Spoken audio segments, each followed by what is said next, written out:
Halo Sobat Beta, apakah kalian bertanya-tanya bagaimana nasib tol Demak-Tuban?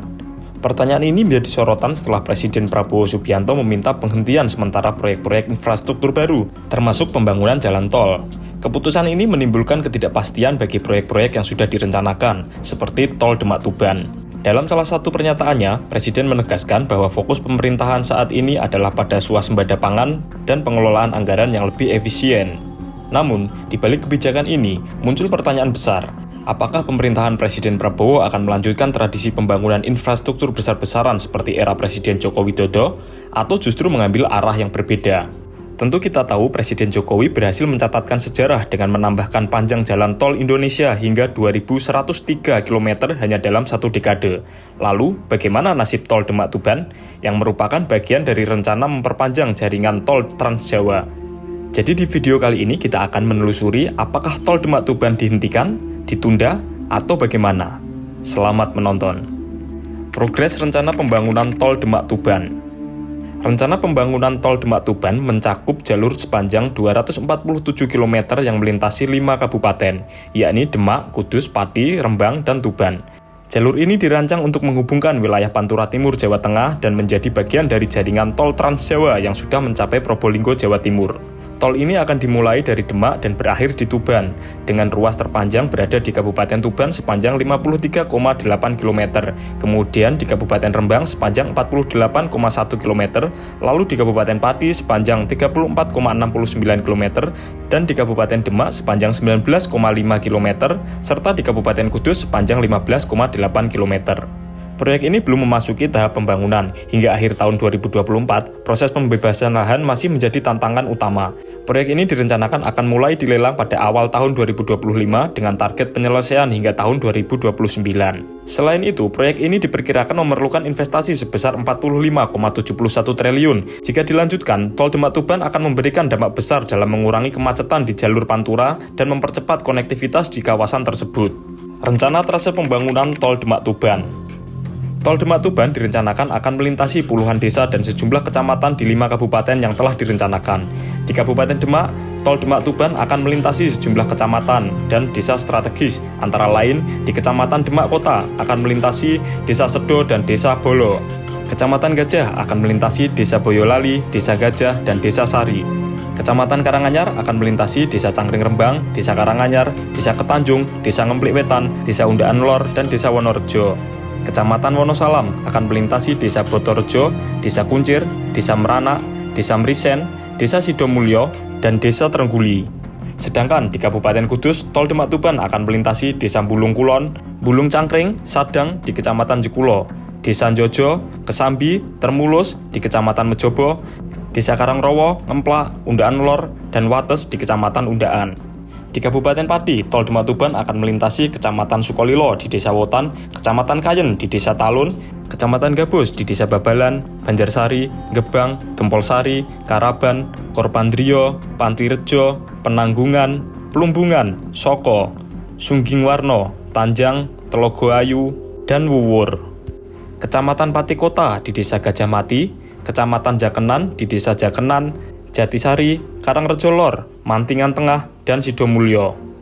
Kecamatan Winong di Desa Karangkonang, Keboan, Lecore Gonang, Minto Rahayu, Sari Mulyo, Tanggel, Tawangrejo, dan Winong. Kecamatan Puncak Wangi di Desa Grogol Sari, Karangrejo, dan Plosorejo. Kecamatan Jakenan di Desa Kebonturi, Mojo Luhur, Sriwedari, dan Sumber Arum. Kecamatan Batangan di Desa Kuniran dan Sukoagung. Di Kabupaten Rembang, tol ini akan melintasi Desa Bogorejo di Kecamatan Sumber, Desa Meteseh, Wiroto, Sidomulyo, Banggi, Pengkol, Kuangsan, Gunung Sari, dan Sendang Agung di Kecamatan Kaliori. Desa Ngadem, Mondoteko, Kedung Rejo, Turus Gede, Kumendung, dan Sridadi di Kecamatan Rembang Kota. Desa Pragu di Kecamatan Sulang, Desa Ketangi, Sendang Agung, Gegersimo, Japerejo, Ringin, Sidorejo, Pamotan, Tegalrejo, dan Bangunrejo di Kecamatan Pamotan. Desa Japeledok di Kecamatan Pancur, Desa Pacing, Karas, Sidomulyo, Sidorejo, dan Karangasem di Kecamatan Sedan, Desa Gilis, Pelang, Lambangan, Bonjor, Sampung, dan Tawangrejo di Kecamatan Sarang. Yang terakhir di Kabupaten Tuban, tol akan melintasi sejumlah desa di 5 kecamatan, antara lain Kecamatan Bancar di Desa Jatisari, Karangrejo, Kayen, Latsari, Ngujuran, Siding, Sukoharjo, Tengger Kulon, dan Desa Telogo Agung. Kecamatan Tambakboyo di Desa Belikanget, Cokrowati, Mandar, dan Desa Plajan. Kecamatan Kerek di Desa Gaji, Gemulung, Jarorejo, Kasiman, Kedungrejo, Margomulyo, Padasan, Temayang, dan Wolu Tengah.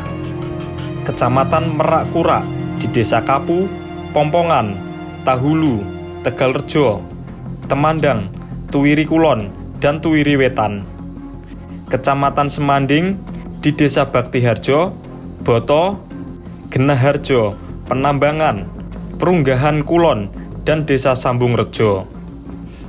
Tol Demak Tuban sebagai lanjutan Tol Semarang Demak. Rencana pembangunan Tol Demak Tuban merupakan bagian dari upaya menyambungkan jalur tol dari Semarang hingga ke Jawa Timur di bagian utara Jawa.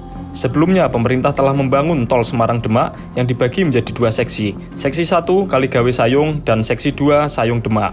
Tol Semarang Demak Seksi 2 telah selesai dibangun dan telah beroperasi sejak Februari 2023 dan menjadi bagian yang penting dalam menghubungkan kawasan Demak dengan Semarang. Namun untuk progres konstruksi Seksi 1 baru mencapai 24,66%. Tol Semarang Demak Seksi 1 ini dibangun di atas laut menggunakan konstruksi bambu sebagai soil improvement.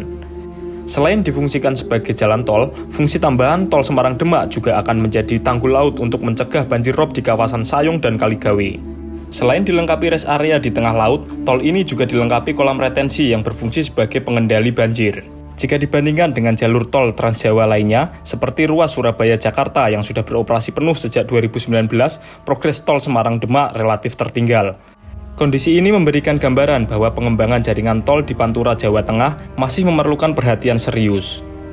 Kondisi jalur Pantura Timur. Jalur Pantura Timur masih menjadi tulang punggung transportasi darat di wilayah utara Jawa.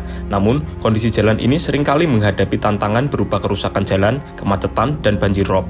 Di sisi lain, volume kendaraan jalur Pantura terus meningkat, terutama saat musim libur panjang atau arus mudik. Dengan situasi ini, keberadaan tol baru seperti Tol Demak Tuban sangat diharapkan untuk mengurai kemacetan dan meningkatkan efisiensi distribusi logistik. Di jalur ini, kawasan Sayung di Demak menjadi salah satu titik rawan kemacetan di jalur Pantura Jawa Tengah akibat dampak banjir rob yang sering terjadi. Setiap kali air laut pasang, jalan utama terendam, memperlambat arus lalu lintas dan menyebabkan antrean kendaraan panjang. Selain itu, kerusakan jalan yang sering terjadi di jalur Pantura Timur Jawa Tengah ini memperburuk keadaan. Aspal berlubang yang tersembunyi di bawah genangan air rob semakin mempersulit pengendara, yang membuat perjalanan semakin lama. Kemacetan ini semakin diperparah ketika ada proyek perbaikan jalan atau pembangunan jembatan yang berjalan berbulan-bulan. Tentu kita masih ingat pembangunan jembatan Wonokerto di Demak yang mulai pada 20 Juli 2022 dan selesai pada April 2023. Jembatan ini memiliki panjang 75 meter dan lebar 11 meter. Namun proyek yang berlangsung lama ini telah menyebabkan kemacetan panjang di kawasan sekitar. Pada waktu bersamaan, perbaikan jembatan Juwana di Pati juga turut mempengaruhi kemacetan lalu lintas di jalur tersebut. Proyek perbaikan jalan yang tak kunjung selesai menimbulkan dampak serius bagi sektor transportasi di Kudus. Beberapa pengusaha otobus seperti PO Haryanto dan PO New Santika mengalami kerugian besar akibat kemacetan yang terjadi di ruas Jalan Pantura Timur. Kemacetan yang mencapai hingga 3 jam kala itu menyebabkan peningkatan biaya bahan bakar minyak. Menurut PO Haryanto, biaya operasional meningkat sekitar Rp200.000 per armada, dengan kerugian per armada diperkirakan mencapai Rp200.000. Mengingat PO Haryanto memiliki 70 bus, kerugian bulanan yang ditanggung bisa mencapai ratusan juta. Selain itu, kemacetan juga menyebabkan penurunan jumlah penumpang hingga 40% per bus, yang sebelumnya penuh menjadi banyak yang kosong. Hal senada juga dirasakan PO New Santika.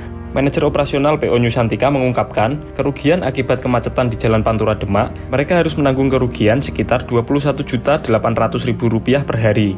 Kemacetan itu juga memaksa pihaknya memilih jalur alternatif yang berdampak pada kerusakan kaki-kaki kendaraan yang memperpendek usia ban serta konsumsi BBM yang juga meningkat. Bagaimana masa depan Tol Demak Tuban? Keputusan Presiden Prabowo Subianto untuk menunda proyek infrastruktur baru memang memberikan tantangan bagi kelanjutan rencana pembangunan tol Demak-Tuban. Namun, pemerintah tetap memberikan sinyal bahwa proyek-proyek yang sudah mencapai tahap kontrak atau dalam proses pelelangan akan tetap dilanjutkan. Mengingat pentingnya tol Demak-Tuban, kemungkinan besar masih memiliki peluang untuk dilanjutkan. Para pakar transportasi menilai bahwa proyek ini sangat strategis, tidak hanya untuk mengurangi beban jalur Pantura, tetapi juga untuk meningkatkan konektivitas dan pertumbuhan ekonomi di kawasan Pantura, Jawa Tengah yang selama ini tertinggal dibandingkan wilayah Jawa Tengah lainnya. Pertanyaannya sekarang, apakah pemerintahan Prabowo mampu menjaga keseimbangan antara efisiensi anggaran dan kebutuhan infrastruktur? Apakah proyek ini termasuk dalam prioritas yang tetap dilanjutkan? Kita tunggu selanjutnya.